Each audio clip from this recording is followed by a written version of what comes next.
What does the Hunger Games, Harry Potter, and Percy Jackson have to do with AI? It's about the 10,000 hour rule, the idea that it takes 10,000 hours of dedicated practice to master something.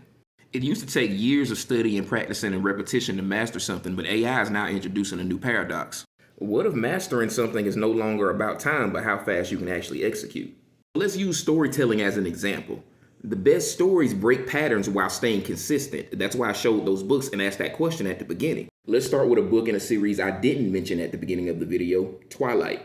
Twilight's main characters, Edward, Bella, and Jacob, aren't very deep, and they barely change over the course of the series. But the story works because it feels like a love story, even though Bella never had actual feelings for Jacob.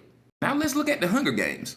Katniss and Peeta specifically go through a whole lot during the series, but overall, throughout the series, their characters barely change much, and Gale is basically shoehorned in as a love interest to create a love triangle.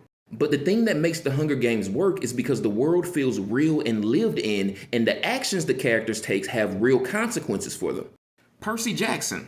Percy as a character also really doesn't change that much. His story is very much chosen one hero's arc, go up against the big bad and defeat him.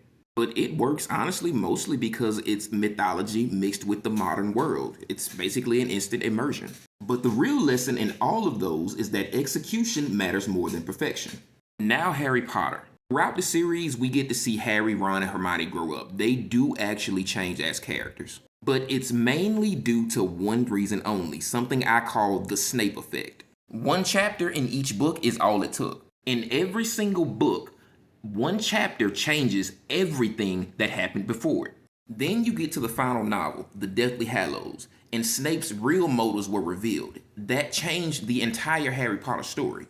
It was the same events with the same character, but now we had new context. And that's the future of creativity. Perspective is a leverage. Because AI can now help you shift perspective in real time. For example, the old formula was time plus experience equaled expertise. Now, execution plus iteration plus AI equals mastery. You don't need decades to come up with these types of stories and characters anymore. You need velocity. Mastery is no longer about how long you've studied. Now it's about how fast you can connect ideas, execute those ideas, and adapt when something goes wrong.